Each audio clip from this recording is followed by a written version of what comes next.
Nasa Cebu naman ang mga kandidato ng Una Coalition bilang paglulunsad ng kanilang kampanya. Kasama natin si Noel Perfecto para sa pag-uulat sa mga kaganapan doon mula sa Cebu Plaza Independiente. Noel?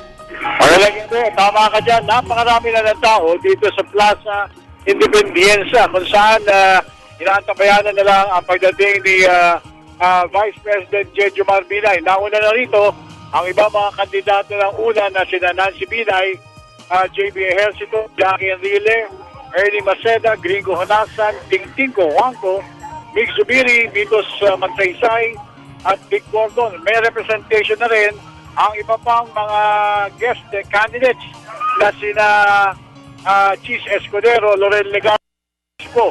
Ito, dumating na si ang chairman mismo ng United Nationalist Alliance na si Vice President Jejo Marbinay. Matatandaan na una kong inihiyag na papangunahan nila kasama si Juan Ponce Enrile at ang dating Pangulong Erap Estrada. Itong pagpapakilala sa mga senatorial candidates ng una dito nga sa mga 2.4 million voters na kanilang hinihikayat sana na pumili sa ilan sa mga kandidatong ipipresenta nila ngayong gabi.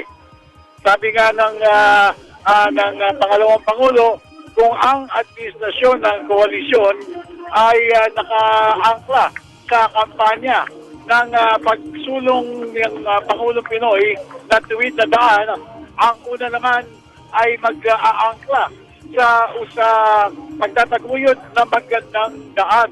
Ay pa kay Vice President Binay, ang 2013 halalan ay isang makasaysayang pagkakataon para mga pagbabago sa legislasyon. Mula sa Cebu, pupunta sila bukas sa Bohol para isulong naman at gawin ang ikalawang yugto ng pag-iikot ng sa Central Visayas Region ng partido ng una. So yun muna, napakarami ng tao rito at mamaya-maya pa lamang ay magsisimula na magsalita ang nasabing mga kandidato ng una.